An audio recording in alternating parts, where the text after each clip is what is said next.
Can the fiery Danes of Fragsters challenge the experienced team of Gambit, especially considering their decision on teams' rosters and stuff? That's our next game for today, another best of one, and Fragsters certainly impressed us yesterday, right, with their opening game against Big.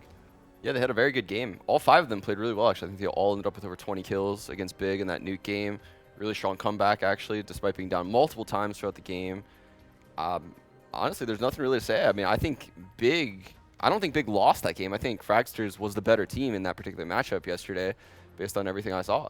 And that was with Big basically trying to punish in the veto by making it be nuke in the first place, whereas they probably imagined, I think it was Train was maybe the map that was left over, Trainer Inferno. So yeah, they probably also did not anticipate playing that map. So if they can do that against Big, absolutely they could beat a team like Gambit. Now, we know teams like in the Danish region, they're very good at playing nuke across the board. We see Gambit, though, they're also quite comfortable to play that. So on the Gambit side, right, still playing quite loose. Okay, their game only went 16-14, but I think Gambit are still looking like a more than capable team, and they're with this kind of whole scenario of just Hobbit not being in the potential roster or however it's working out for them, right? They're just having a bit more laid back, seems to be better CS than compared to recent results.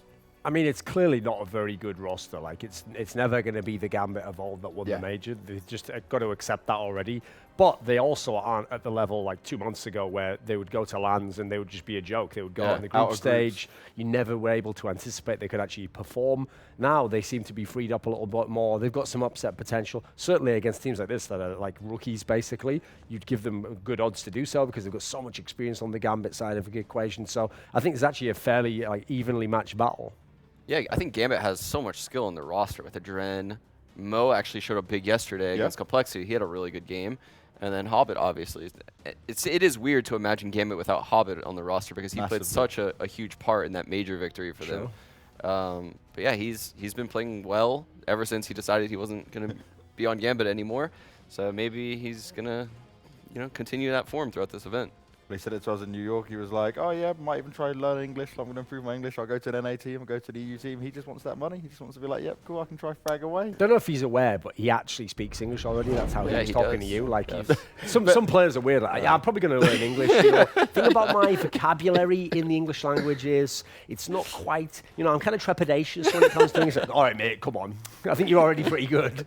But we say this to them. They're always like, oh, but I'm not confident with it. It's like, you actually speak fine. I fully understand everything you say.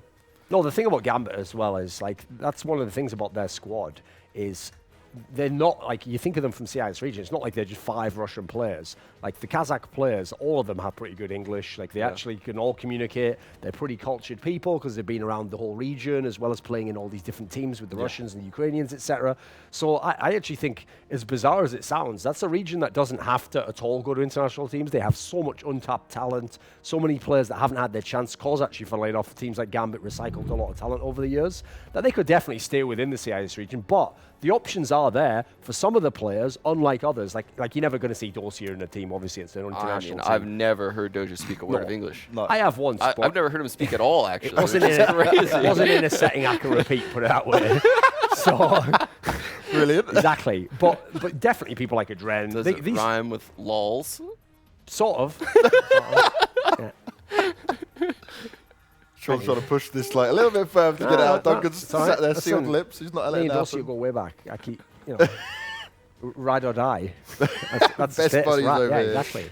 Now, one player I wanted to look at on the Gambit roster was just Mir since his introduction to the team. Sure. He's actually managed to step up and fill into a role where, obviously, a lot of teams, especially from the CIS region, they don't really call up the players from the lower down teams, for example. Yeah, when he first joined Gambit, I thought he was going to have a lot of success. He joined them, I think from Vega, right? Yeah, and he had so much success on Vega individually. He was by far their best player whenever I watched him. And when he joined Gambit, he looked pretty bad, actually. Yeah. He looked very bad. And the team suffered a lot when he first joined the team. They were not playing well. But now it looks like he finally found that groove in the team. He understands how to play with his teammates. And he has some kind of cohesion with him. So he is improving a lot with the team now. Like, to me, he is one of the players that's going to be the benchmark for how well Blade does as a coach, because Blade is obviously infamously good at being able to get the young talents, craft them into a player, and then hopefully like shape the team around them. And I actually think that's why it's a positive for me that actually Hobbit's choosing to leave the team, because he never really got his form back to where it was when he had Zeus. So better that he goes elsewhere and discovers his form, and then when you move out someone who was a star player but isn't anymore, you've got some space where you can actually put Mir in. Whereas I feel as though when they brought him into this team, it's kind of like you think the spot he was playing where you used to have Fitch, and then they had Seized, so it feels as though you're not really getting like a kind of much of the attention within the squad. You're not getting a fair crack at being the player you were when you were in Vegas Squadron. Now, looking at the Fragsters lineup, right, we talk about the impressive result against Big, but this team in general, Refresh was stepping up. Yesterday, the player that, okay, he's got the high top, he's got the awesome haircut, but also he's got the frags when it comes to being in the server as well. The only player we didn't see too much from who we spoke about was the young Starven still. He's still not up to at least the levels we saw him earlier on in his career, when he was still 15. Yeah, I definitely think it's going to be big for both of those players to show up today, because Gambit is the type of team, they're not like Big in the sense that they're not going to use a lot of utility and not going to have a lot of crazy executes. Yeah, it was more typical of Blade's teams in the past to have that kind of style, but I've yet to really see that out of Gambit ever since he started coaching them. And I mean, obviously before that, when it was only Doge in game leading, he never was really someone that would call that style of game. So they're going to have to take these aim duels against Gambit, and they're going to have to win them if they want to succeed in this matchup. Now, one thing to note on the head-to-heads that came up on your screen there, that was back when C's had just joined the lineup. They did that weird thing as well where they were like, oh, yeah, we're going to change in-game leader mid-tournament. So Dozy was just randomly, like, throwing it, I believe. And then he probably just isn't aware that he was ever not the in-game leader. He thought he'd run the whole show the whole time. That's worked out a lot for a lot of teams, though, right? No, that's never worked out ever, actually, when you're switching game leaders in the middle of a tournament. But well, in Twitch chat, guys, if you think Fragsters is going to win, you can type hashtag Fragsters, and the same for Gambit, hashtag Gambit. And for us, at least, at the moment, I'd say, depending on how this veto goes, it's going to be pretty like a 50-50 here, because Fragsters have got the potential, they've got the hunger. We saw them yesterday play very well and battle back against Big, right, in that overtime, and then just dominate it throughout. But Gambit is a team that you can never count out. Doesn't matter who they play. Because they've got so much experience on the Gambit side, and they've had this like slight revival of form, or at least some of the players are looking good. Like Mo's actually consistently now look good for a couple of tournaments. I think this is like what I would call like a skill matchup. Like if the Fragster players, if enough of them can come and bring real firepower, they can win this game. If they don't know, I'll go ahead and go with experience on that one. Like I didn't do it yesterday for complexity. I went with like the young guns there, but a number of them didn't turn up. It was just Stanislaw fragging. So that I think it's going to be a similar story here in terms of Fragsters and Gambit, because Fragsters, just like complexity, they don't have the same like baseline level. You can't look back 6 tournaments and know that they're going to do. You kind of expected 2 or 3 players to go really, really big, and then you've got a chance to win the game. And before the veto hits our screen, have you got any inclination of line of where you think this will go between the two teams? I would hope that after what happened yesterday for Fragsters, even though, great morale building win, you remember what happened in the first half of both of the game halves, and you think, right, let's not actually play Nuke again, especially because we know that's a map Gambit was beating Navi on, and Navi, again, is no joke on Nuke whatsoever, so that's a map I want to stay away from. I want to go into other maps, potentially, obviously, like, maps like, you're not going to get Inferno, unfortunately, against Gambit, so that's not really a choice. I think something like Mirage is definitely going to be a possibility. I don't know. I think we could see something along the likes of a Train, Dust2, or Nuke somewhere in those 3 maps is where I expect this to go. Dust2's got to be up there as well, yeah. Yeah, because both these teams enjoy those 3 maps. I would actually lean towards Nuke because I don't see Gambit vetoing it, and I mean Fragsters obviously has shown that they can play the map, but they might not want to play it after playing it yesterday, because Blade is the type of in-game leader to watch demos and review things, tell his team how like tendencies and certain things, and they played a lot of rounds yesterday, so they probably want to avoid, like you said, playing Gambit on Nuke, because Gambit's already quite good on the map. Now look down at the moment, you see that like for Fragsters there, they don't actually play Mirage that often. Cash, they've not even had any positive results on recently, so we could even, I guess, look at a Dust2 coming in again. Yeah, and that's what we saw Gambit play yesterday, actually, against Complexity. And when they first won that game, I thought that was quite impressive. But the way that Complexity played today against Renegades, I don't know if what their form is coming into this tournament. If that was actually as impressive a win as I once thought it was. It's hard to say right now because it's a little bit early in the event still. But yeah, Mo definitely went off in that game, which is something that Shazam didn't really have the best game yesterday when they played. So I think Fragsters would have to have an op presence. An upside for Fragsters, I think, is that because Gambit has been so woeful for most of the year, I don't think, even though you look at the names, they've got some legendary names, obviously some of them are major winners, I don't think they really have much intimidation factor for the lesser squads, actually. I think that's one of the things that hurt them the last few months. You get that aura around you when you win the big championships, but it doesn't last long if you keep losing. And in fact, when you start to lose, then the underdog teams start to get confident, like, hey, we're going to get like this big scalp as well, you know, it's our time to get a win. I think you see it when people play against teams like G2, you know, they think, right, it's our chance to beat the legends. So definitely this is a game that's right there for the Fragsters guys. But I think a lot of it is on them because you kind of have a sense of where Gambit's going to be at. So, okay, Gambit themselves are going to ban Mirage. Not really necessary, as you said. One. If you looked at the veto, I think that's just more comfort for Gambit. They just want to make sure it's out of the equation and don't even have to think about it later because you can do that sometimes in a veto. You leave one towards the end thinking, will they ban it? But then they just leave it so that there's like one option you kind of don't want to play, but there's one you don't. So you just end up sort of in the bad one. So kind of default so far. I mean, I don't think we were going to see overpass from Gambit, quite frankly. There's a bit of a weird veto initially. I would have left some of these towards the end. So that's the thing, the overpass is an insta-ban as well for Fragsters normally. Yeah. So now Dust2's looking very good. Dust2 are trained. So I think either's fine. Dust2, I think, after what you saw yesterday, do you want to go on the demo of what you saw there? I would think that that's what a young team like Fragsters would do. Yeah, they probably did a lot of research into Dust2. They knew they could get it in this veto, and we're likely to see a little bit of anti-shrouding. And like I said, they use utility really well as a young team. They do a lot of quirky things that the Tier 1 teams don't do, that the Tier 1 teams typically you see innovative stuff come from teams like Fragsters, actually, and then it develops into Tier 1, and it's used in different ways 6 months down the road.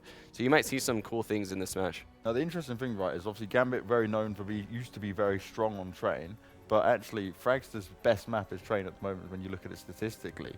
But now you look at these results for Dust2, and okay, not much played for Gambit, maybe that's why Fragsters picked into it, but their results aren't exactly shining. I mean, this is also what happened with Complexity. They were thinking the same thing, like, wow, we've got this map left at the end. The Gambit doesn't really play a whole lot. They've only got 2 results on, and they lost one of them. Like, ideal, let's go for it. So we'll see now. Yeah, obviously, the loot bet odds would probably, I think, should favour probably Fragsters on paper. But again, that's why when you're looking at results from people who haven't played against each other, I don't think you can count it the same way. Like, I have to say, this one's a tough one because on the one hand, like, the Fragsters players, there's so much inexperience there. It's so easy to have a one game that's just, you know, a couple of players don't show up, you just play a bit badly. Gambit's already proven better than their record on this map. I think it's a real 50-50 for me in terms of what I would set the odds at. I think you made a good point earlier when you talked about how they've lost that fear factor against inexperienced teams from when they won the major. You know, people would come into matches respecting them, where at this point they've lost so many tournaments in a row that these younger players, Fragsters, for example, they actually 2-0'd them online very recently when they played Gambit. So I mean, they don't have that kind of fear and respect, even though they're completely inexperienced players for playing against some of the most experienced players in the region. Yeah, the tough thing is, if we'd have gotten to Nuke or Train, like, I would have favoured Gambit on those ones. Like, I would have said, like, I think experience wins out, especially a map like Nuke. That's why I think it would have been the dangerous move if they'd have let it come in, because, like, that's absolutely a map where veteran players, I think, dominate younger players, quite frankly. It's not a great map for just fragging. But this one, I think, is the equalizer. Like, it's so tough to know what Dust2 is going to be like. Like, from the game I saw yesterday, it wasn't great from Gambit. Complexity definitely had their chances, but, like, their poise was so great, and they just seemed like they were never out of the game. So it's hard to count against them in this one. So they're just so relaxed. He's so leaned back, but also so into the screen. But yeah, so I don't know. Gambit does look shaky a lot of times. I think you would change a lot of things with him if you could pick, I guess, how you would compose the team. But something you can compose is cases in Hellcase token. You can actually choose what you want in your case. Now, you probably can't choose what you want to win. Okay. But you can choose what the odds are for like specific items. That was good. There we go. He's back doing. I thought he was going to do some sort of nice crazy look. One of his antics, you know. Dozier loves a bit of camera time. Reaching deep into his bag of tricks. Never seen that game? Wild. E-League looking up. So looking at this Gambit roster as well, one of the things you said yesterday, Duncan, was actually Blades like teaching them and training them on Dust2, getting them ready for it.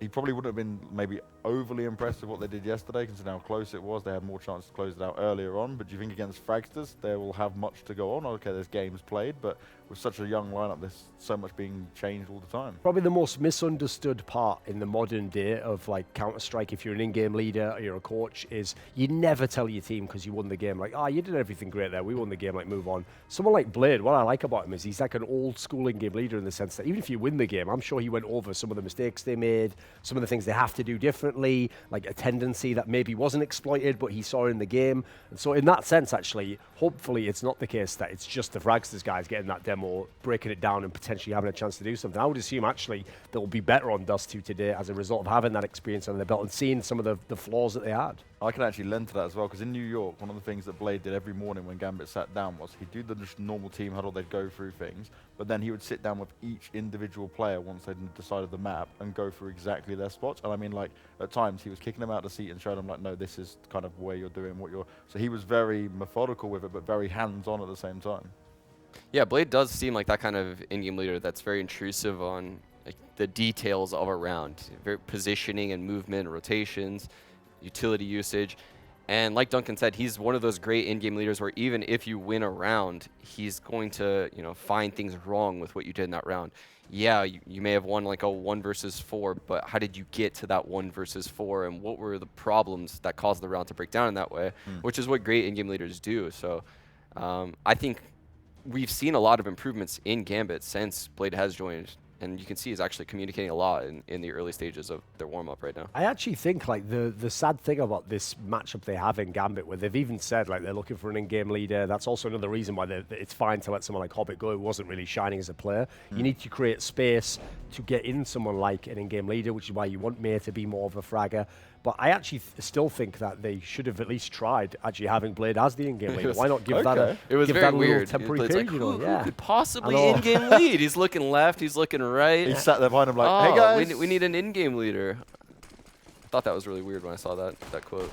Now, do you think when Hobbit does finally dispatch the team, they're going to go for another young player and try to bring someone up, or do you reckon they're going to go for like looking for more experience?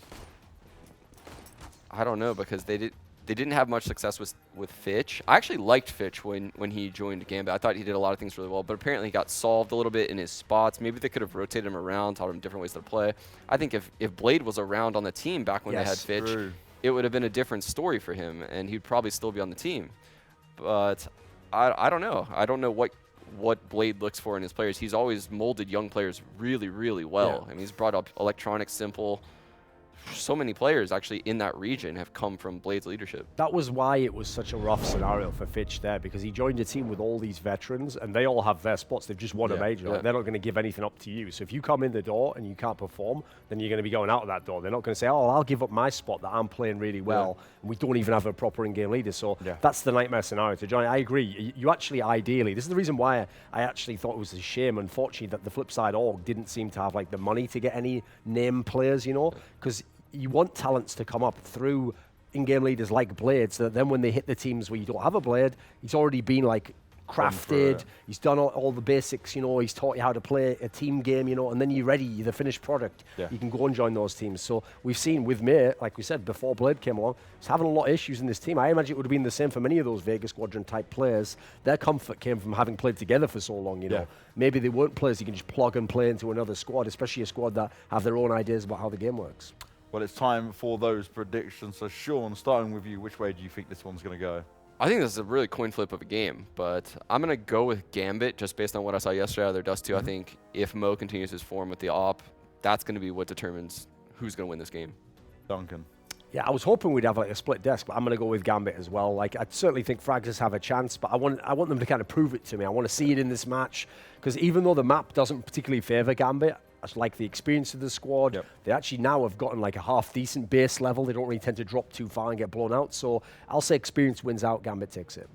Well, I am going to go with Fragsters, and the only reason I'm going to go with Fragsters is because if I say that, then Dren can't blame me if they win then and throw me under the bus again. He can't mess me up. But it is time to get into the game. It is time to see how dust2 will go down between the young guns and the more experienced old folks in there. Harry and Vendetta, take it away. Yeah, the couple of Fraggy boys versus Gambit. I cannot wait to see this game get kickstarted. We get to see Dust again as well, which is just a treat for us.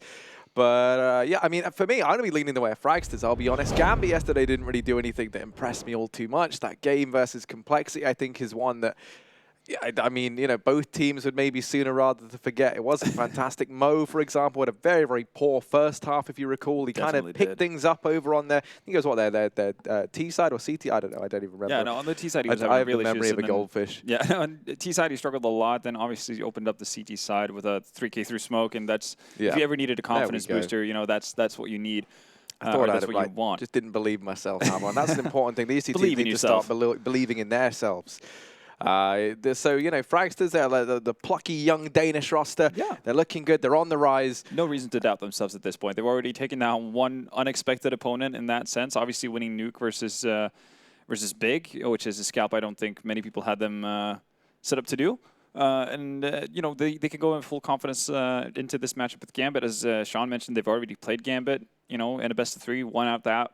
Obviously, that is some time removed ago. So, you know, things have definitely improved on the side of Gambit since then.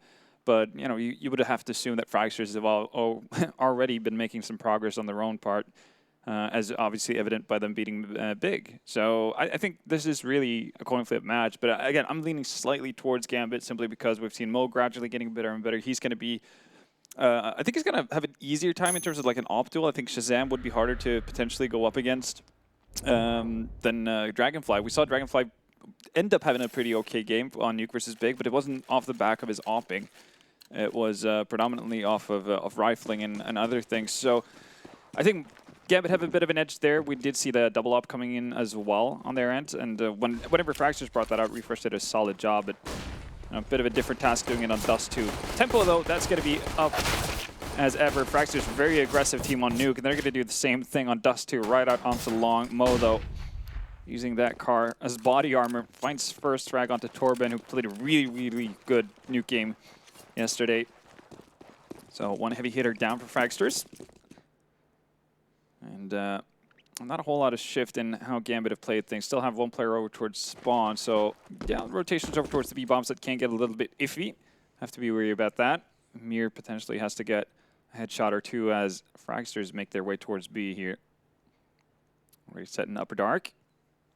They could actually be committing with 4 players in towards tunnels. Okay, Stavin is going to walk a bit back and forth in Lower Dark, but is eventually going to join up with the rest of his team. There's only one flash on the side of Fragster, so that's going to have to be a good one. Mir's already spotting out enemies. He's going to call in the information on that's a beautiful flash right there. Doja just really setting up everyone for success there. Mir finds 2. Doja chips in with one of his own, and Hobbit has already made the rotation off of Catwalk. So a little bit too slow paced maybe for Fragsters. We did see that actually on Nuke as well versus Big, that they had initial, you know, very quick plans as to what they wanted to do, what they wanted to execute, and once they got halted a little bit, they could get flustered at times, not necessarily knowing what they wanted to do. Hopefully that's not necessarily an indication of what's to come here on dust2 for their part, but great start for Gambit and a much-needed one as well. Yeah, getting off to a good start here on a dust2. Now, Fragsters, a bit of a faster round over here towards long. Kickstart this one, leaving Dragonfly down towards the lower tunnels. This is a good old strat from way back when. Basically taking long control, leaving one guy in pit. Normally you'd see this during weapon rounds and having an opper posted in pit as he eventually pinched up towards Catwalk. For now, though, not really a whole lot of movement. There is a smoke on Torben, who's still out towards long. He's actually moved out of pit. That might be meant for Catwalk eventually, or actually towards CT spawn if they're going for a B split. Well, Gambit has a pretty solid setup here already. 2 players in mid. Quick to rotate towards any sort of the spot on the map they'd need to go to, and they're actually going to lean over towards that B bomb site. So this is going to be really tough for Fragsters unless they can hit some immediate shots. Barreling on it, and Mir. Ooh, it's going to go down. Hobbit now trying to hold off from the doors. The one kind of saving grace here for Gambit is that the rotation's already come in fully, almost. Look at the HP on 3 of the members on Fragsters. 6, 7, and 4.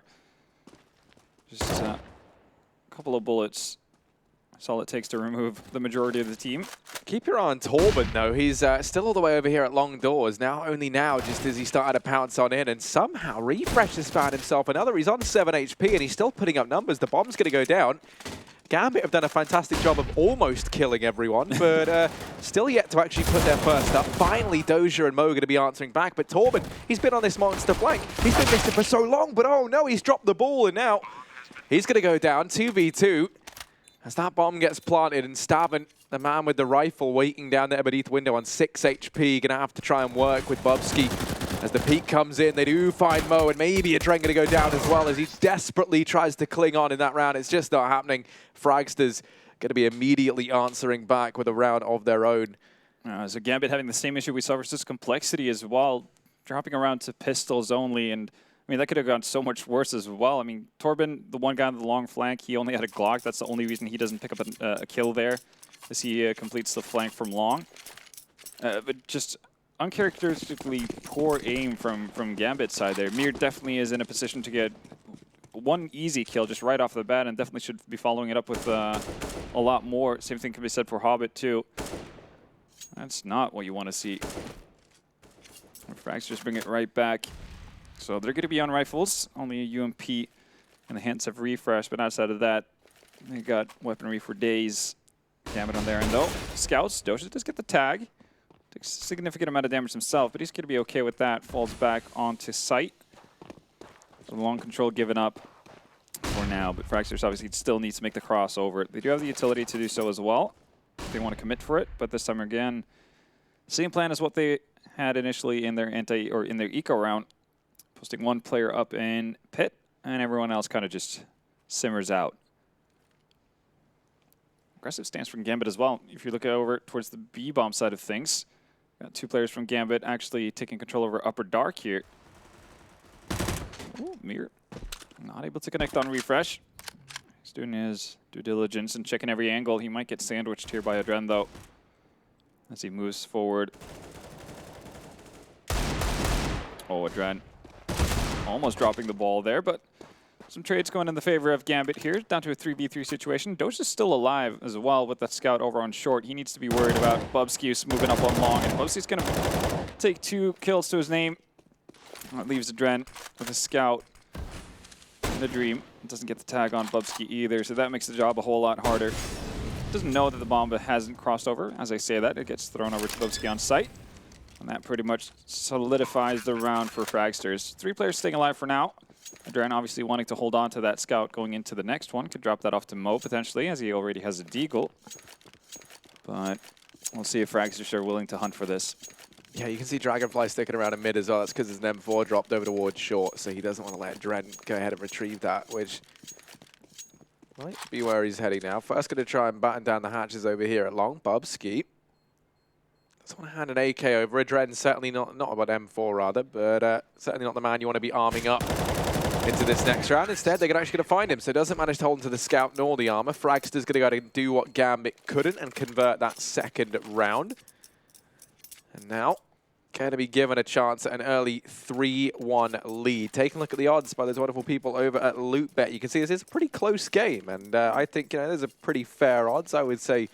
Yeah, I mean, it kind of goes to echo what they were talking about on the desk as well. It feels like a bit of a coin flip. Obviously, dust2 does play into that as well, but Fragsters have shown themselves to be capable players, so you can't count them out by any means. And they're going to pick up the tempo, doing what Gambit did to Complexity. Straight up B-rush here.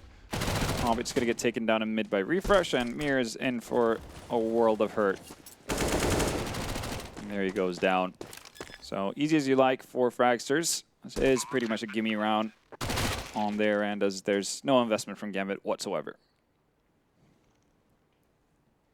Yeah, so Fragsters off to that early good start. Now, the thing that we're going to start to build into in this coming round, at least, is the eventual AWP duel that we're going to get to see between Dragonfly and Mo.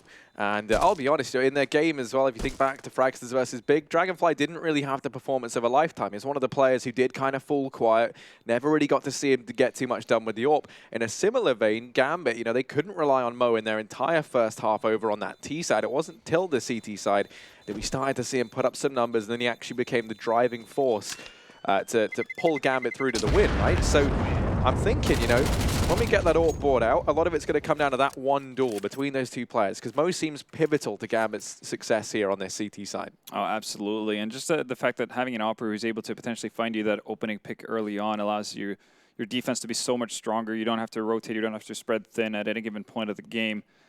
And it's just really tough to play on the T side from that point on. Dragonfly does have his op. Mo, on the other hand, does not. So much of an investment in the previous rounds on the side of Gambit and not enough of a return for them to have that. Look at the pace again from Fragsters, though. Already up on short here. And there's nobody from Gambit really ready for that. Mo goes down immediately. Dren in a situation where he needs to find a multi-kill. He's found one, but that's going to be it. That's all she wrote. Refresh takes down a Dren. Doja kind of stuck with the UMP. He needs actually Bobski to run aggressively to be able to pick up an AK so he can actually do some damage from range, but it's not going to happen. Nice flash up the side. Called it. Only manages to find one. Refresh once again. Crucial counter kill. Mir, what do you do in this situation?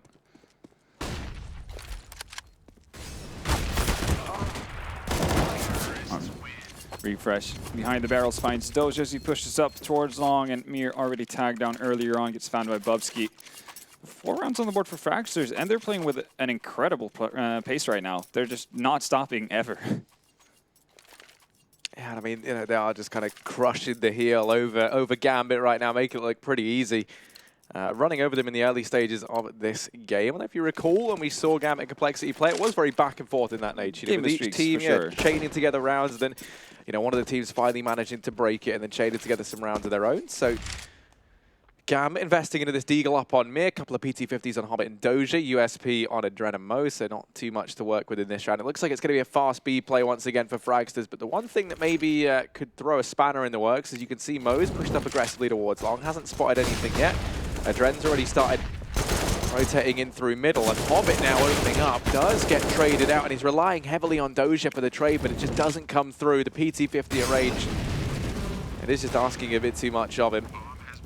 Bomb goes down, and yeah, Fragsters going to be picking themselves up a 5th here. If you're Gambit, maybe you don't even want to try and explore it. You know, you're not going to be giving much away. You've got nothing to really gain from peeking into this. What you want to do is set up for potential exit frags here, but you can tell Fragsters are already cutting off any sort of venues for Gambit to get into a good position. Mir testing his luck with the Deagle. I'm not going to connect onto Bubski enough, at least. And here you go, yeah, the setup from the 2 players, Adren and Mo over in T-spawn. They're going to hope to find at least one Fragsters player straying off, and, well, Stabbin does go down. Not going to be able to retrieve the weapon, at least, but kill is a kill, right? Yeah, Bubski goes down to the bomb. He gets tagged down enough. Yeah, it's a pretty grim ending to the round, but you know, it should have been 4 players staying alive. They do end up falling into those USPs. As Gambit, the stacking towards T-spawn there to hold them off does prevail. They do the economic damage they were looking for. Ultimately, not the end of the world for Fragsters. They had plenty of money. You can see that Torben and Dragonfly both still, and Bubski rather, sitting around $10,000. So not the end of the world, but here we go. This is where we finally get to that duel we were talking about, Halvor. The AWP out on Mo. The AWP going to be over here on Dragonfly as well. Refresh out here at long, flashes himself through, but Doja running through the flashes, through the smokes, does make it into the pit, but he's not going to dodge the bullets. As he falls, Adren now tasked with trying to trade this out. And oh my goodness, he's going to step up massively. Adren shut down everyone over here at long. And Stabbin in the blink of an eye left in a 1v5.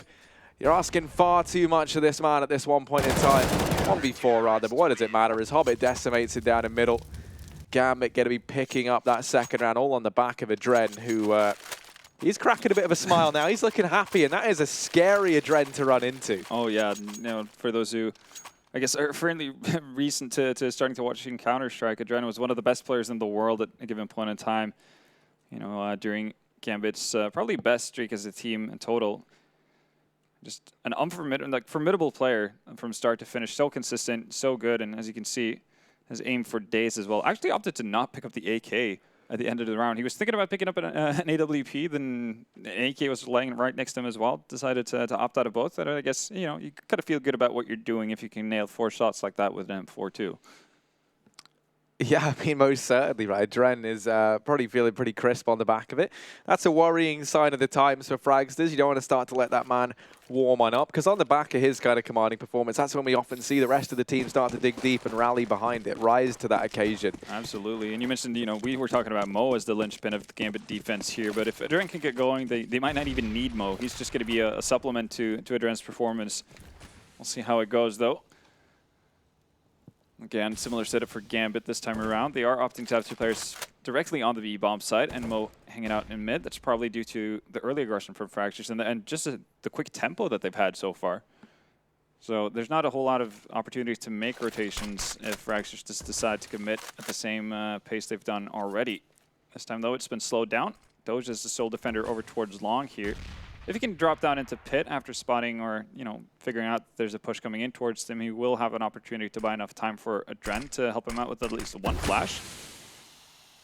Seems like Fragsters are going to think the better of it. They're going to move away from a long cave for right now. It's up catwalk we go. Oh, it's also repositioned, so they can move safely past here. Try to get closer. They're going to have to deal with Adren, though.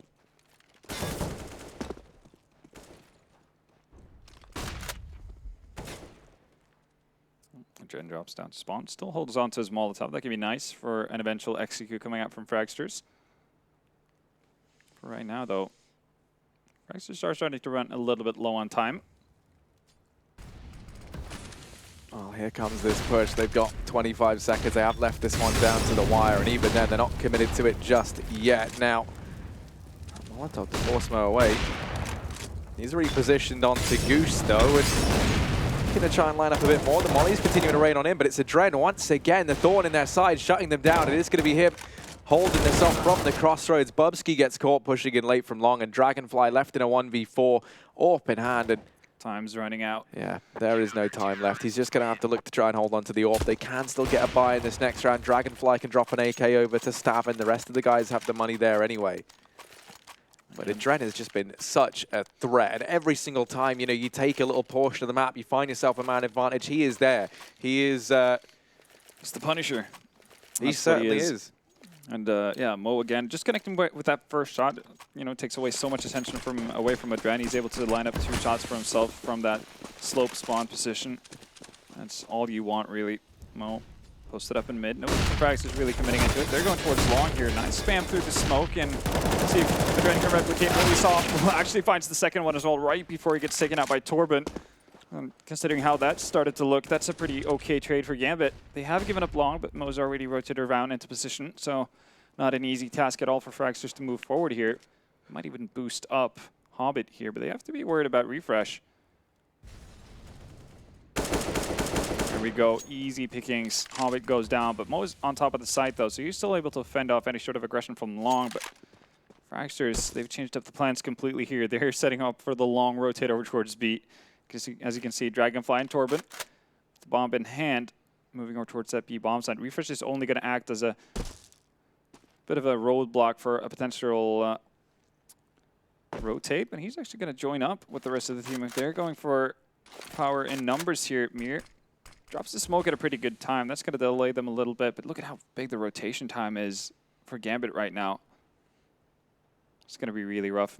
Mir pretty much has to land 2 shots here to keep this round within reason for Gambit. He does have this incendiary though, and that's going to allow him just to slow down this push that much more. Mo is now going to start to rotate on in, and if he can find refresh on mid, if he can just best him there, then maybe this round's possible. But no, he's going to get to the window in time, and now Mir, so many angles to keep an eye on. He doesn't. Ooh, actually, Mo's going to chime in, and refresh gets caught trying to cross in through the double doors. This becomes possible now, but they do manage to flush out Mir, the man within the bomb site, and Mo. We've been highlighting him as someone to keep an eye on, but the potential linchpin for this CT side half from Gambit. Now left in a 1 versus 2, and Mo gonna catch Dragonfly completely unaware. Just Torben left up, the man in charge for Fragsters, trying to go toe-to-toe with Mo, and it does pan out. He is gonna go ahead and pick that up, locking in another round for Fragsters. So try as they might, Gambit can't quite hold on there. Yeah, Mir really needs to get at least 1 kill there. When Mo helps him out just in time to remove refresh, so that removes, you know, the pincher threat really for him. Potentially needs to play a little bit more aggressive to actually get anything done there, because Torben gets the drop on him position-wise. But again, solid movement and decision-making from Fragsters in that kind of scenario. Even though it's a long run and it's a long trek, just deciding to group up together, knowing where you have certain players on the side of Gambit and, you know, making the most out of it, even if it takes a little bit more time, shows that you're not getting lazy. And that's really what they need to keep going. I think we still need to see more out of Dragonfly right now. You know, it was a pretty underwhelming performance from him yesterday. Right now, not exactly springing to life with the AWP either. Nothing immediately jumping off at me. And one other thing, you know, important to note yesterday was when we saw them play, refreshing occasionally the man to don that double AWP alongside Dragonfly. He's top of the board right now. I think, you know, maybe moving into their CT side might not even surprise me if we see that double AWP setup be the thing that starts to take this home. But there we go.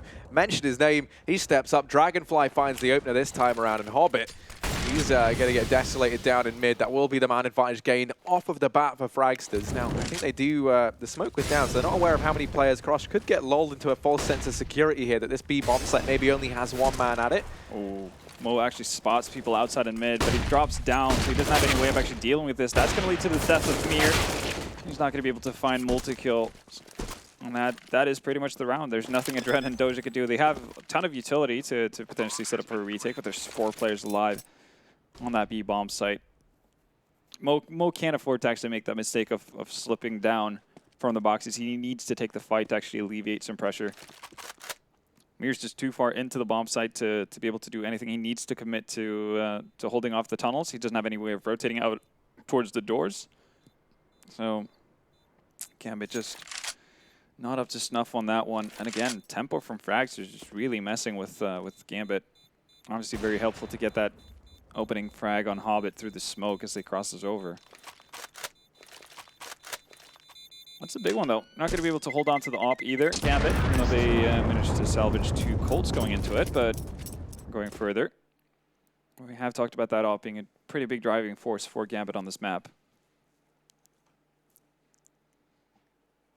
I tell you what, I mean, neither of the AWPs really having much of an impact early on. Certainly not as much as, you know, we often chalk them up to have on a map like Dust2. Usually, you know, you think of prominent AWPers or, you know, kind of teams that are very much based around that double AWP setup. A team like Mouse Sports, for example, are a great one. And, you know, that's something we so often speak about here on this map, and we haven't really seen them spring into action just yet. Saying that, these last few rounds, this man's been looking a bit rejuvenated. He's been finding the openers for Fragsters. Once again, Dragonfly, the man to chime on in. So, just as, you know, we start to maybe throw him a little bit of criticism his way, he does show us what he's made of. He's gone hunting for a little bit more now. He does have to watch out. These are just pistols over here in mid, and this 1M4 doesn't want to go down, but oh my goodness, look at him go.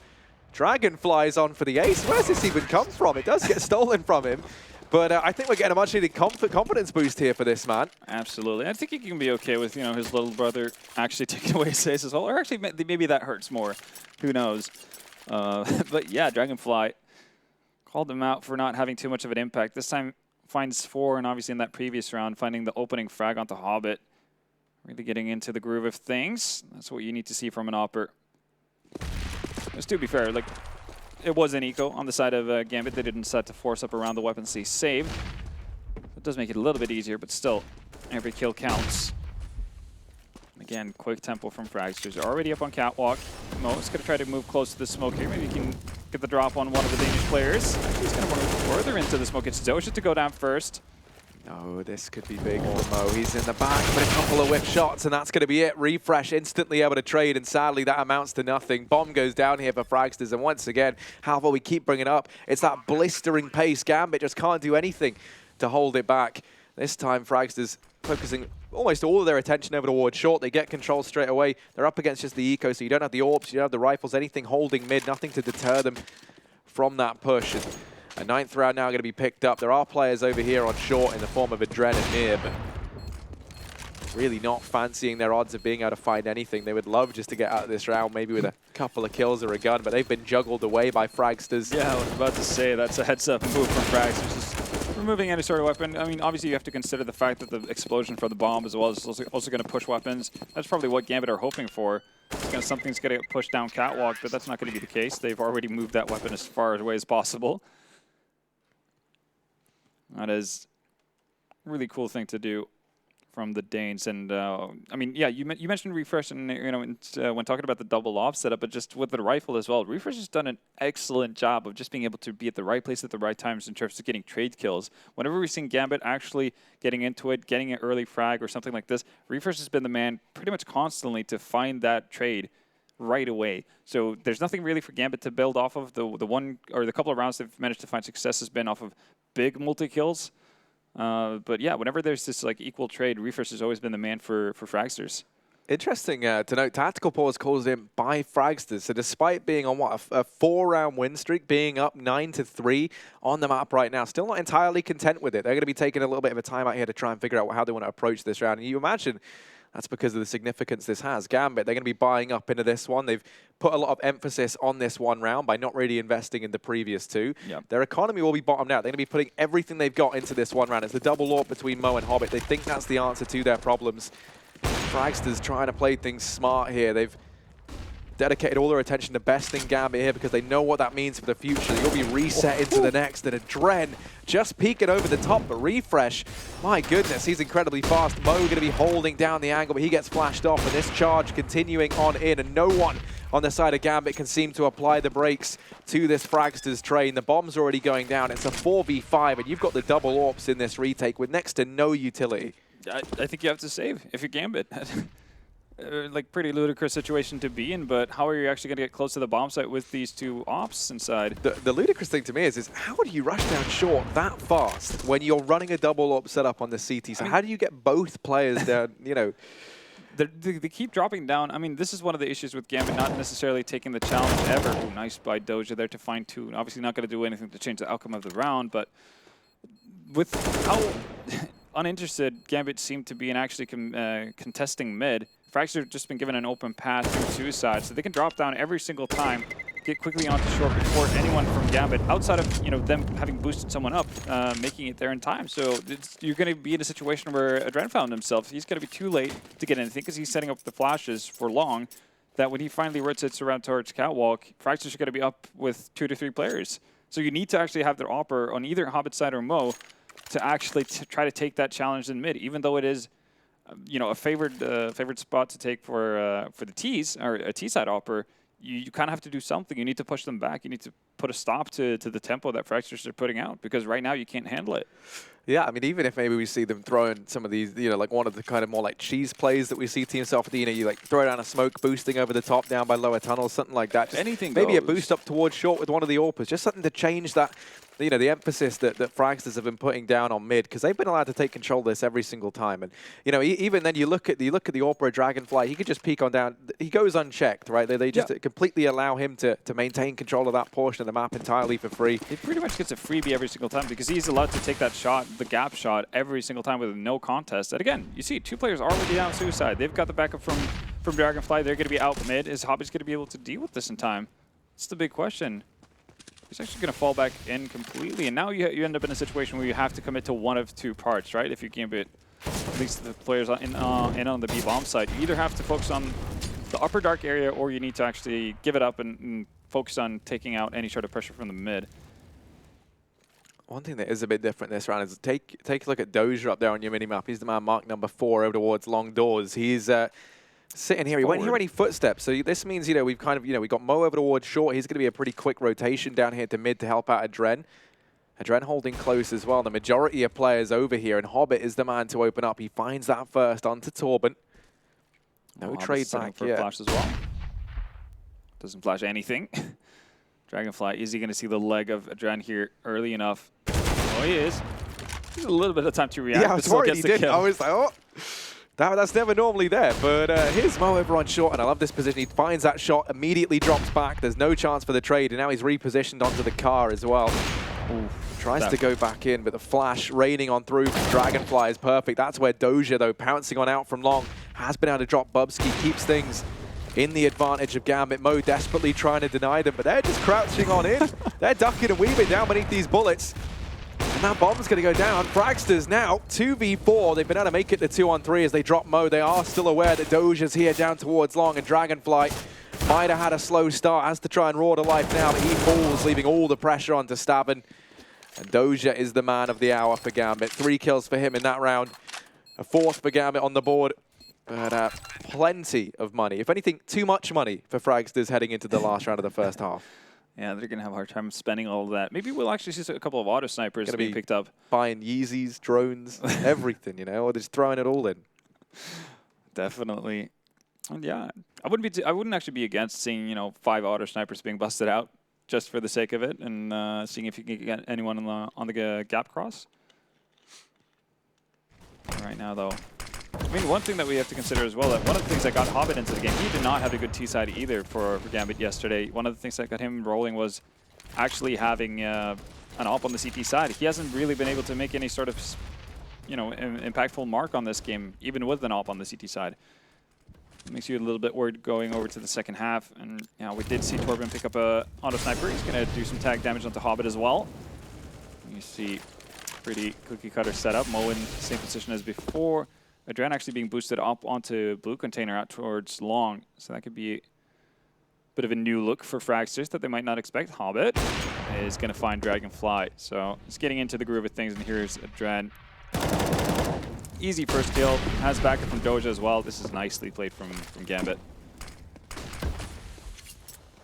Oh, but Refresh, he's the man who's been opening things up for Fragsters time and time again, and this round is absolutely no different. He's opened up that B-bomb site. The bomb now comes rotating in, and looking like, I was going to say, if he picks the ult, maybe we see him go for like an aggressive window peek. No real need to. The molly's going to be enough to keep them out. That nade does find good damage, but ooh, Mo's gone through the smoke. No one keeping an eye on it, but Refresh once again really trying to be the hero of Fragsters in this round. He's on to kill number 3. He has Bubsky with him.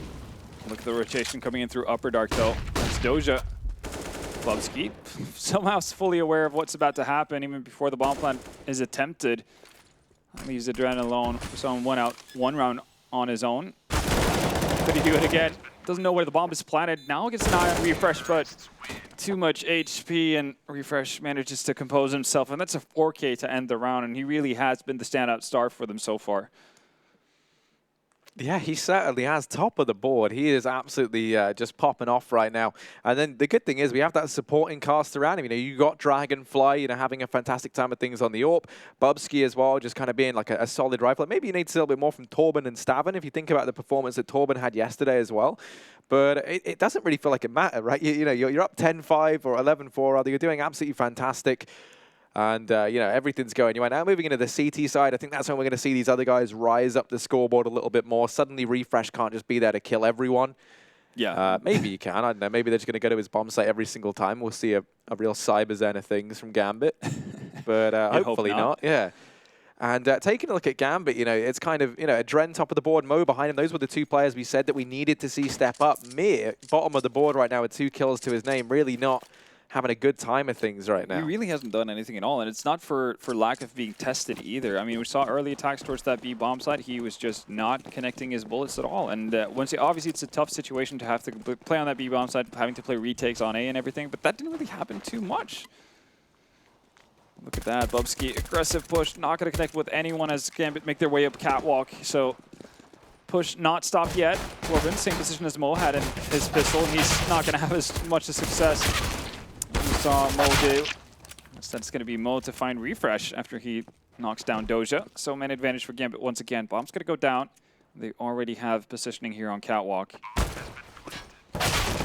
This is looking like another Gambit pistol round. They do manage to pick it up here in the second half. 5-11 is the scoreline right now, and a chance for Gambit to get back into this. The one thing is they have to try and get over their fear of actually converting on the back of these pistol rounds. Yeah. They haven't really been able to do it yet on the ones that they have won. Strangest phobia to have in CS. Yeah, most definitely. You know, Gambit, they do like to make things a little bit harder for themselves. I feel like 11-4 is plenty of hard at this point, so let's see if they actually follow through on that and win those potential bonus rounds here. Again, like it's hard to say like, well, Fragsters only have pistols, right? Because they've already won a round like that before. I guess one thing is that they don't have any armor this time. So Adren putting up a bit of a shooting gallery, and once he goes down, Doge is there to respond, even picks up the AK. Gets chased. Actually decides to bail away from the fight. I like that, knowing that he has the bomb as well. Don't want to end up in a funky situation where you've dropped the bomb and allow Fragsters to surround it.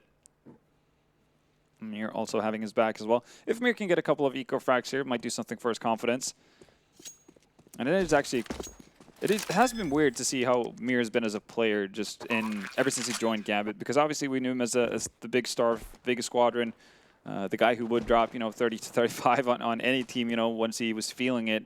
That has never been the case once he joined this Gambit squad.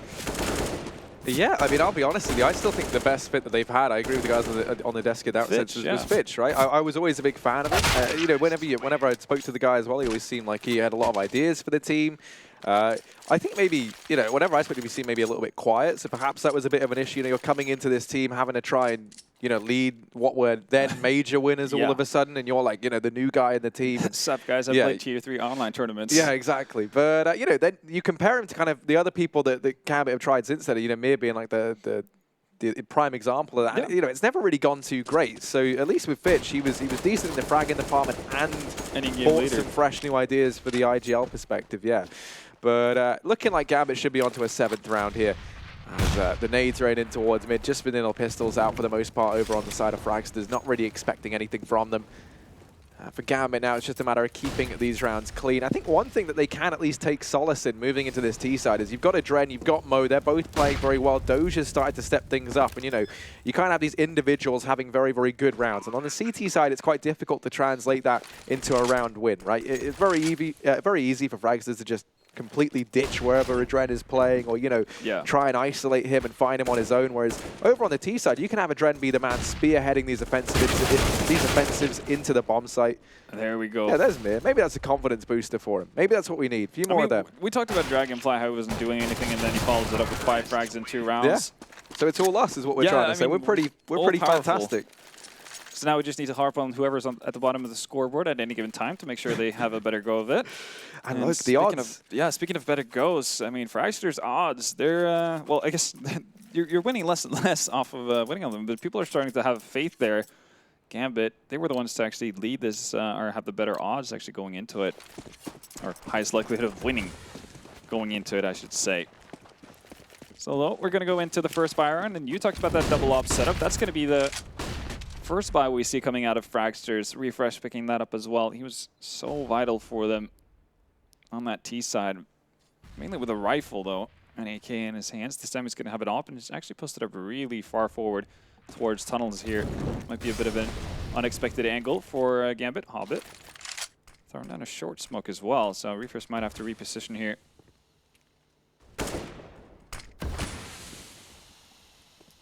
Dren decided to hold on to that MAC-10. Not obviously the best weapon to try to take control over Catwalk from. Once you get up on short here, getting into any sort of fire duel. Oh, Refresh finds Hobbit through the smoke as it's about to dissipate and bails out. His work is done here. That's what you like to see, not forcing the issue by any means.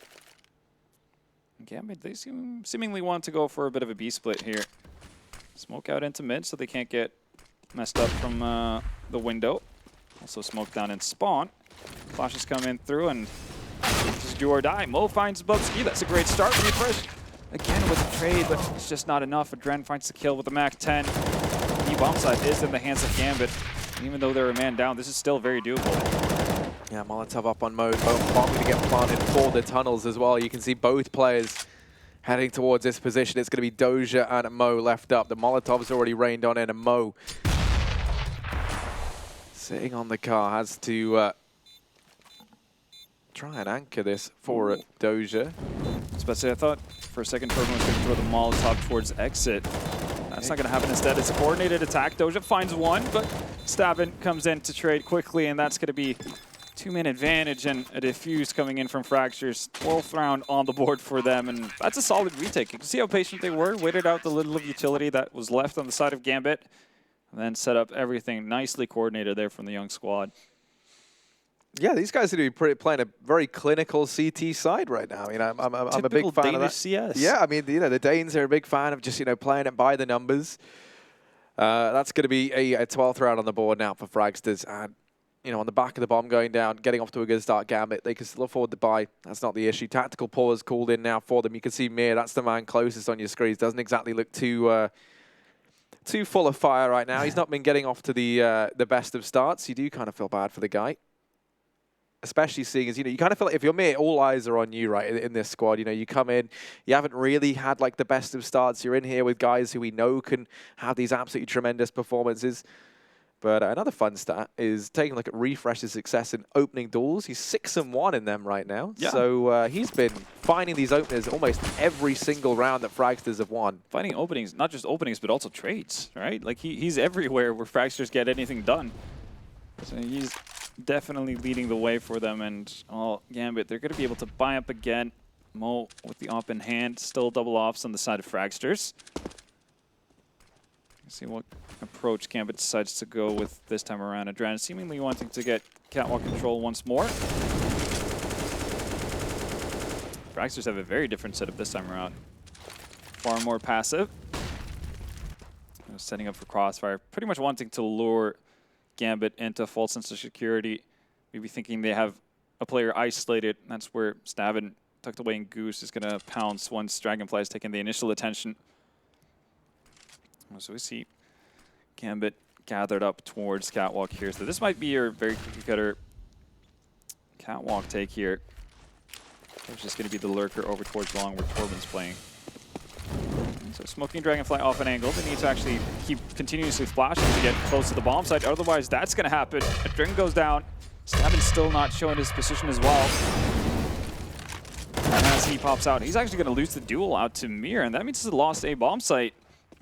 It's definitely what you want to see if you're Gambit here. Doja in a position to hold off any rotations from top mid.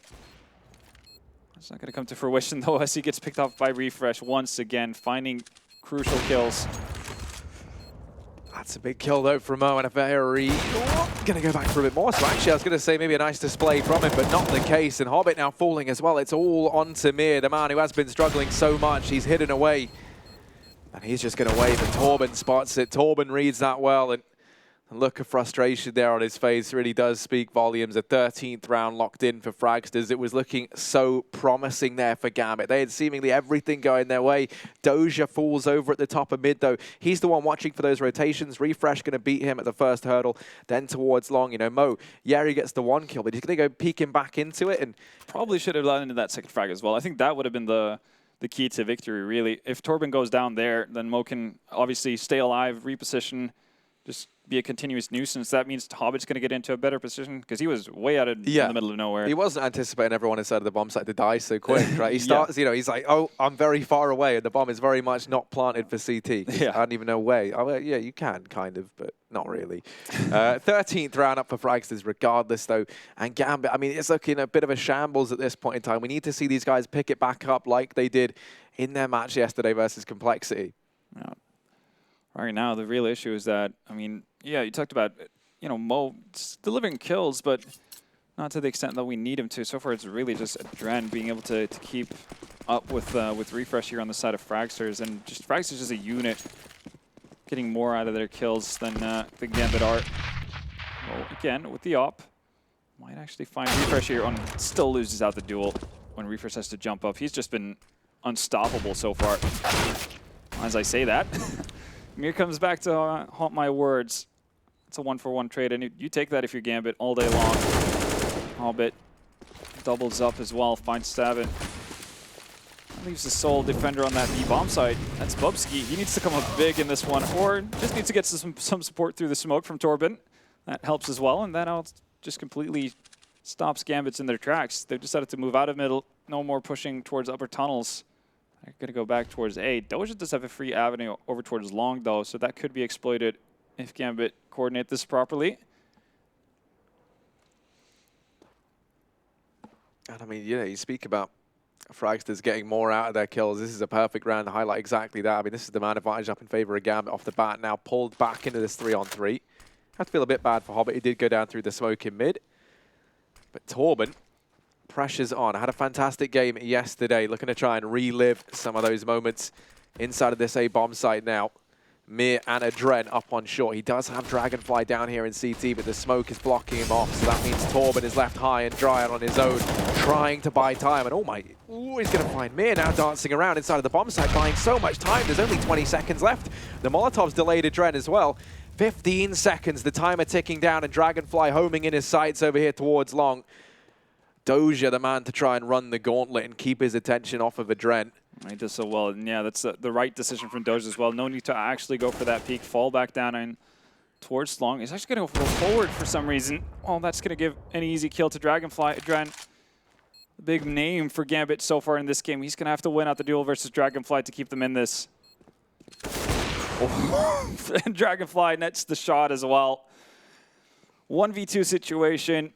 Handles it brilliantly, and well, for what he was lacking on Nuke yesterday with the off, he's definitely not doing that on dust2. Crucial round for Fragsters, and 1 round away from match point. This is just absolutely mental. 14-7 in favor of the young Danes. Gambit, you know, they just can't seem to get that ball rolling. I mean, you highlighted Mo as someone, but for me, I mean, the 2 players who have both been very quiet have been Doja and Hobbit. Not only have they been quiet, but it feels like, you know, they're always getting caught out in these rather like wacky positions, right? Like Hobbit, the amount of times he's been the first man to fall, I almost feel a bit bad for him because it does feel like he's kind of getting timinged a lot of the time, which can always get in your head.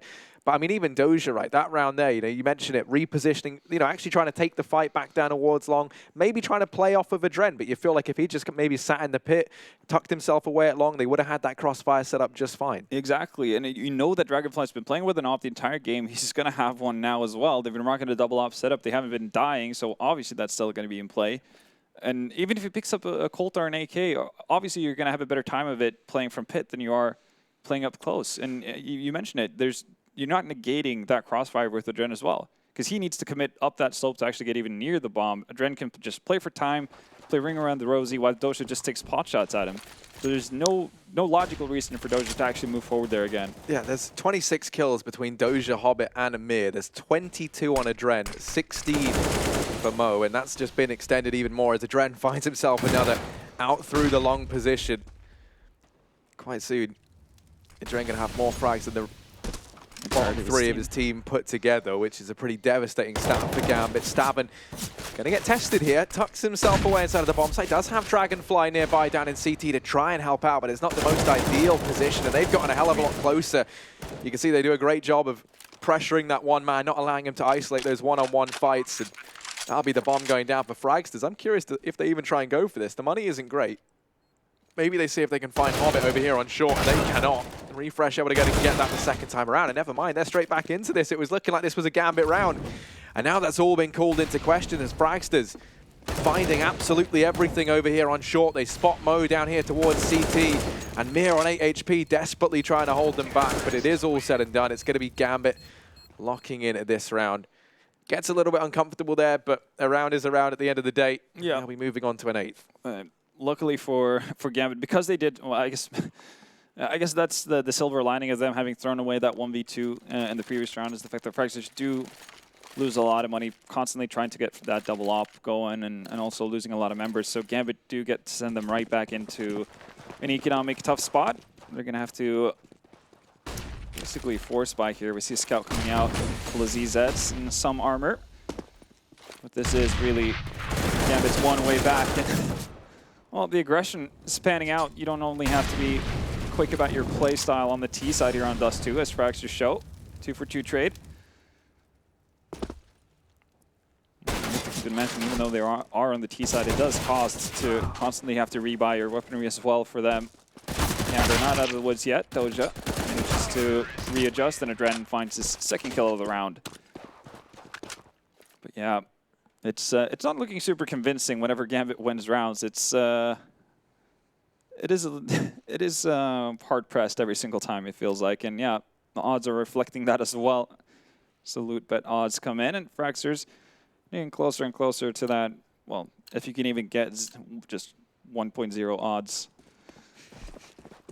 Gambit are looking pretty rough as of right now. No tag through the gap in the door, but luckily for Gambit, they're going to have another round where shouldn't be too much resistance, as there's pretty much just USPs on the side of the Danes. Doja going to line up 3, and oh, just like that, Fragsters have just fell to the X-God.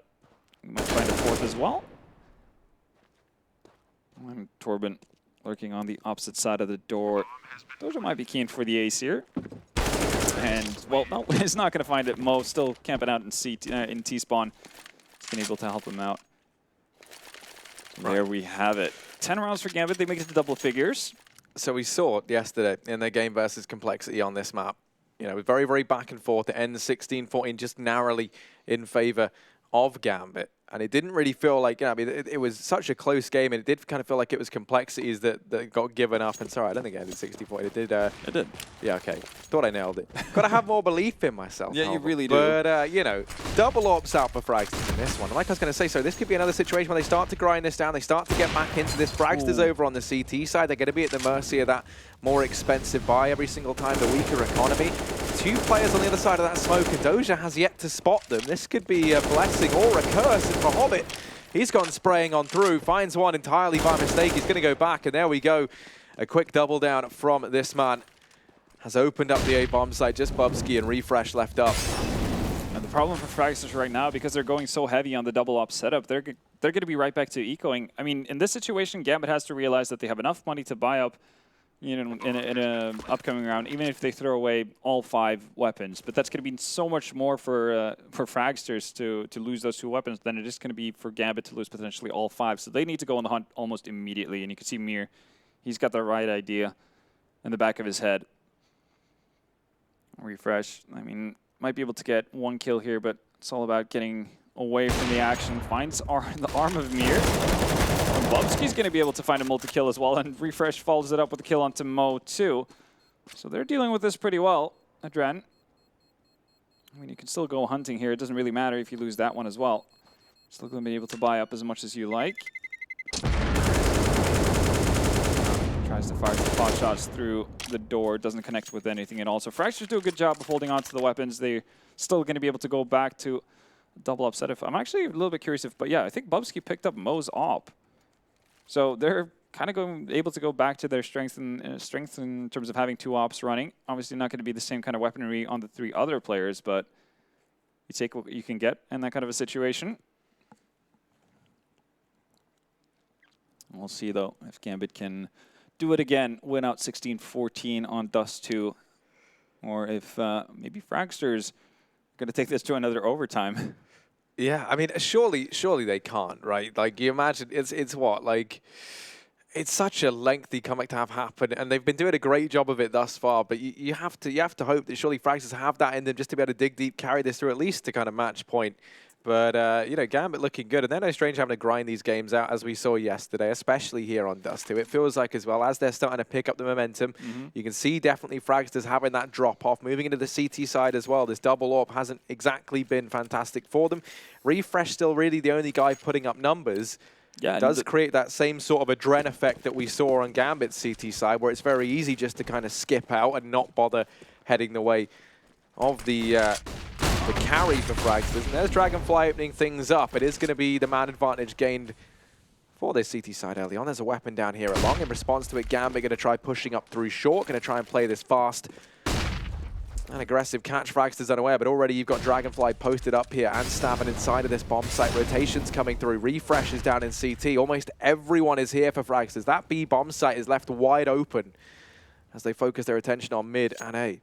And the problem for Gambit is that they can know that 1 op is up, but they might not be aware of the fact that Bubsky picked up that second one as well and has given that off to one of the players on Fragsters' side. So the slower they play it, obviously the bigger the opportunity for Fragsters is to find pickoffs. They're going to spot Refresh moving over towards B, and that's a nice man to have there as well. They're going to see 2 players actually crossing over. Curious if Mo thinks it's a third now, as Bubsky jumps back and forth, but at least they've managed to spread the defense a little bit on Fragsters' side. If you're Fragsters, you might have to go for a bit of a gamble and let Refresh play that B bomb site alone with the op. In any case, though, this does give an opportunity for Fragsters to set up for another defense. And the question is, I mean, well, the real big issue is now Gambit are moving up catwalk, but they don't have a single flash to their name or a smoke. So Dragonfly is going to have free reign to get off shots here, and he lands the first one onto a dragon. Oh, yeah, he almost certainly does. There is going to be the man advantage still up here for Fragsters, and Stavin now dancing around with the CZ, doesn't have to go back, and Mo's just homing in his sights. There's only 10 seconds. Time is ticking down and working against Gambit. Fragsters knocking on their door, trying to send them back, and it is going to be Hobbit. Last man up, he falls. Fragsters reaching match point here, 15-11 on a dust2. The bomb going down for Gambit, the loss bonus building up, and keeping some of these last rounds reasonably clean means there's still money for Gambit to invest in this round. Still plenty of money for the investment of that.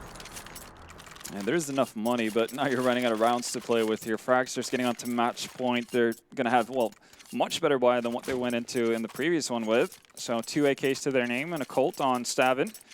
And of course, those 2 ops. And yeah, Gambit just seeming so indecisive in what they want to do there. They use all their utility on the initial push where they don't really commit to anything. They don't actually make use of the rotation that they've forced either and get stuck in a really awful situation. And I mean, as well as Adrenaline has played, it is kind of a shame to having to see Gambit constantly having to put him out first as the kind of the sitting duck whenever they want to move up catwalk. I mean, yeah, you can make the case that Adrenaline is most likely to actually find an opening as well, but I would rather see some of the players who haven't necessarily been able to contribute that much yet maybe being put out in that kind of scouting position, so Adren gets more space to work with and potentially finds you a multi-kill to open up a site. Again, Adren is going to work around here towards catwalk, drops down into spawn, and I'm pretty sure he didn't get spotted. Might have been heard, actually. Well, now he's definitely been spotted, and Sam's going to move through the smoke to find him as well. Refresh, finds Mo, and Molotovs, bullets flying everywhere onto Hobbit. He's down to 20 HP. This gets really rough for Gambit right about now. Still, Hobbit's been allowed to get up here towards his B-bomb site. I don't think that Fragsters are entirely aware, but Bubsky's able to go and flick onto him. The bomb on the back of Mir, a man who has had his fair struggles throughout this Gambit roster, now left in a 1v4. And there is absolutely no way Fragsters will be closing out this match. 16-11 here on Dust2 as they make mincemeat out of Gambit. And, you know, I think there's a lot of takeaways from this one. Fragsters looking threatening, trying to prove that match versus Big just yesterday wasn't a fluke. You know, like there is something to it. They're going to move up 2-0 now.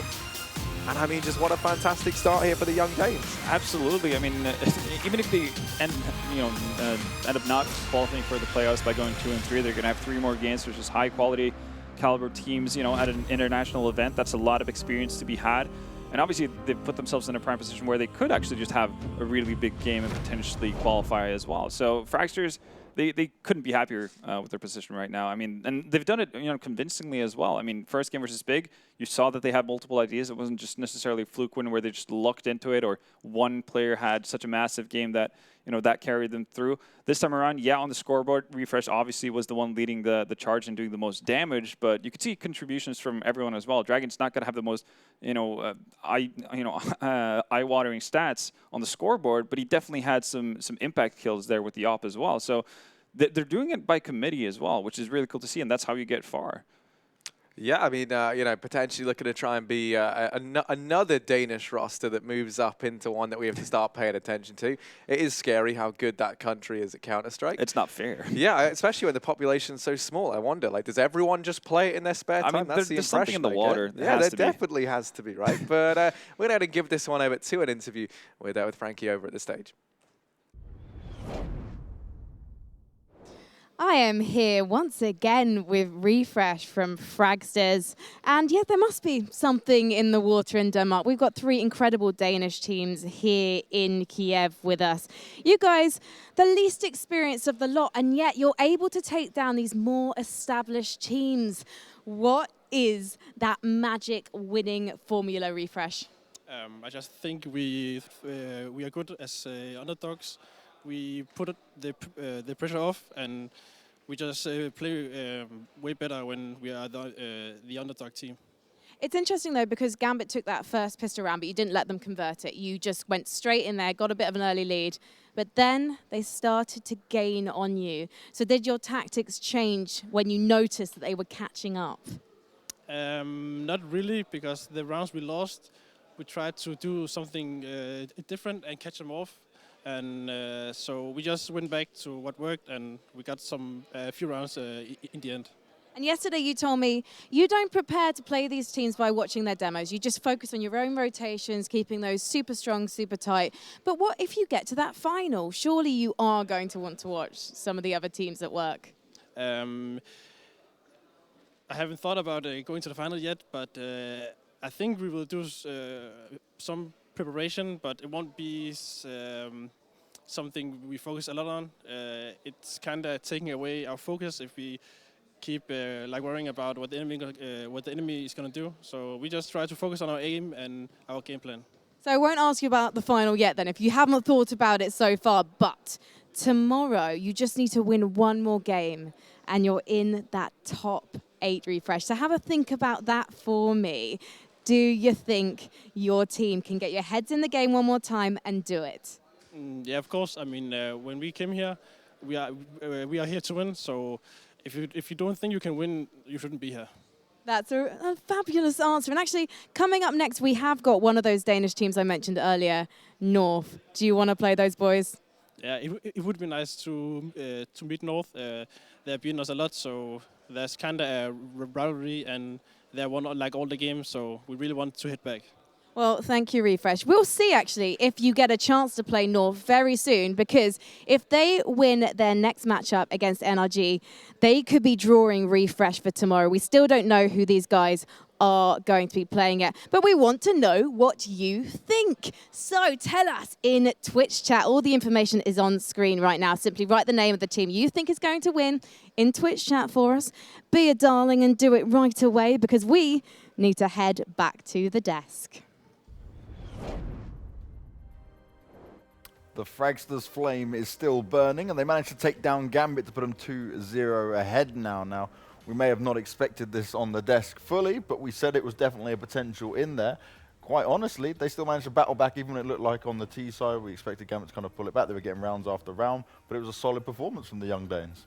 Yeah, I think Gambit was a little bit underwhelming in this game. They didn't really bring that much themselves, but you've got to give credit to Fragsters. I mean, the bizarre thing about it, the fact they're 2-0 already in this tournament, is you've seen in both games moments where they didn't look that particularly impressive. Like, I saw Dragonflight was getting a lot of kills there.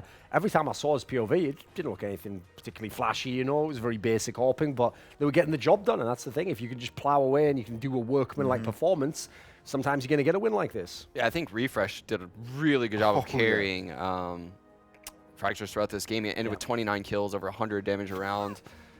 Really impressive stuff by him. But yeah, on Gambit's side, they won both pistols in this game. And Fragsters actually lost all 4 pistols so far this event, I believe. They lost both against Big and now both against Gambit. And they've still managed to get pretty nice wins against both of them, actually. Winning a lot of gun rounds, obviously. But Mir was the story, actually, for Gambit, in my opinion. He had 2 kills on the opening pistol round, and he ended the first half with 2 kills. And it's not because they didn't go to his bomb site. They constantly kept hitting the B bomb site on him. And even on long A hits, they would late round into the B bomb site, and Mir was just unable to get anything done on those rounds, which is pretty unfortunate, actually, for him. He's definitely going to hang his head pretty low coming out of this. Yeah, I mean, hats off to Fragsters. They had a lot of really cool things, like the clean smoke at the end of long A, which allowed them to peek into the pit and get that kill without getting traded on.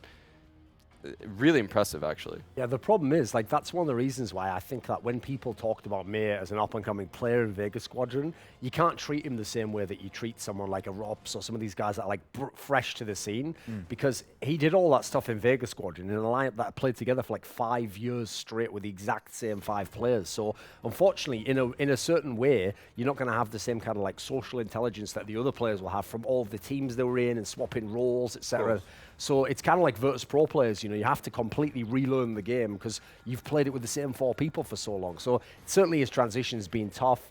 Again, you have to question for Gambit, like, why are they letting it go to dust2 again and again? You know, remember they have 3 bans here. Like, you look at their map pool, they could definitely sustain most other maps in the pool. Yet they're wasting their bans early on stuff like Mirage, which, as we said, not really a need to ban that. You could probably try and force out train by leaving that later in the veto. So sure, it's not all just about the veto, but it was a narrow win over Complexity, and that was a game where Complexity didn't really show up. Fragsters has shown up and had a carry performance from Refresh, and Gambit hasn't had anything to match them, really, and doesn't really look that comfortable on this map. You saw a lot of clutches that they were kind of a bit off on, you know. I normally think of Gambit when they're at their best as very good in clutches. Like, these are players who they know how to use the terrain to their advantage, use the bomb, play very, very shrewd, but you looked at some of the players here, they didn't really seem like they were on the game. Yeah, I actually think the clutch that Dragonfly won in the A bomb site, the 1-on-2 where he's retaking from CT spawn, was probably the pivotal moment for this entire game, because their economy was on the edge of getting broken right there, and I think Gambit was poised to make a good comeback. make it like a 16-14 game. But once he won that, Gambit was definitely on the ropes. I would say as well, this kind of only a Dren showing up there for Gambit in terms of actually fragging capability and trying to hold his own, trying to clutch out some rounds. But the thing is, that just reminds me of all the times where we saw Gambit start to bomb out of things, right? Because it was only really a Dren and occasionally Mo or Hobbit would step in and they'd frag proficiently but not be able to actually win them the rounds in the end. And this has kind of seemed like a repeat of that again. Also just shows how like Gambit is a nightmare team to try and predict, because they only get wins when you've finally said, right, I'm out on them now. They're not going to do anything. And then anytime they start to look half decent and you go, right, maybe I can believe, it's like, no, back to nothing again. Yeah. And this is a story of a game right here, because if you remember yesterday's game, Mo was the guy who was carrying, winning all the big rounds, especially on CT side, really holding well.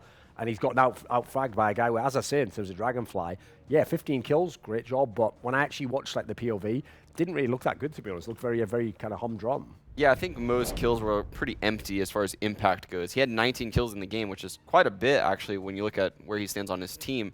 But he also missed a lot of key frags on the retakes on the second half, as well as, holding down the A-bomb site in the first half. So, I don't know. I think he probably could have done a little bit better. But, yeah, the story was, in my eyes, the fact the B-bomb site was a huge weakness for Gambit here. I was going to come back to that as well, because we didn't see that come into play yesterday when they played Complexity, right? Maybe it wasn't the strongest site, but the B site is the hardest for the CTs to try and retake back into as well. So it really was just playing a huge disadvantage to them. Like, I don't know, maybe you've got to be able to adapt a bit more on the fly like that, swap it up, because like you were saying, Duncan, them sticking to their roles over and over again, maybe it's time to give Mir another chance somewhere else. Well, plus, if you just don't play a map very often, you don't have like the rhythm of like, what is our weakness on this map? What do I have to like over-rotate to cover? Should I swap a play? I mean, how can you swap a play if you barely play the map ever?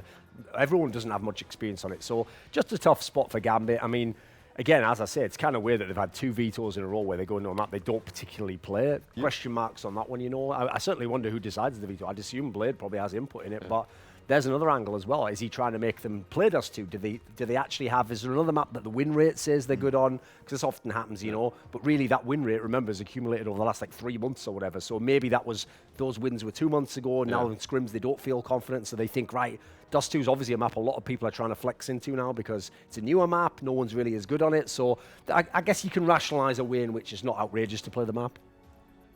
So looking at this now, we see Fragsters with a 2-0 going into this. They've got one more game ahead of them. You even saw Refresh there saying he'd actually like to play North. They'd want to go up against another If they win, team. they've got one more game rivalry. against them, Yeah.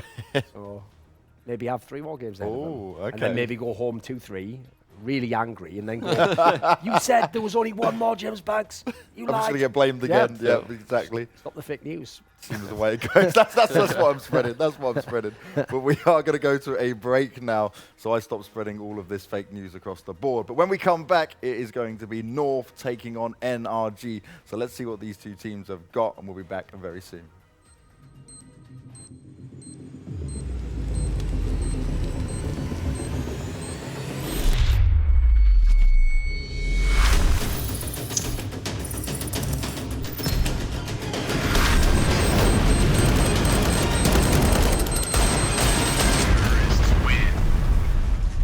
Loot Bet.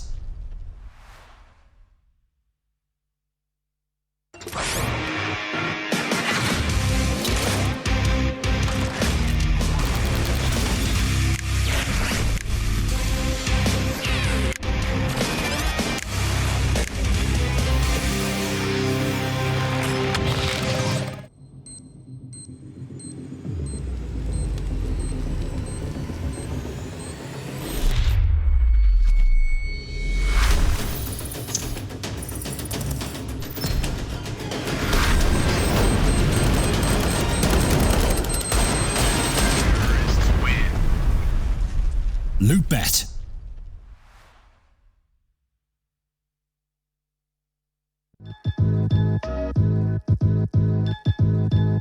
With Hellcase multi-cases, you are no longer restricted by random case opening mechanisms. Now, you are able to pick any of the cells containing skins and actually determine what you win. Use the promo code and dive right in.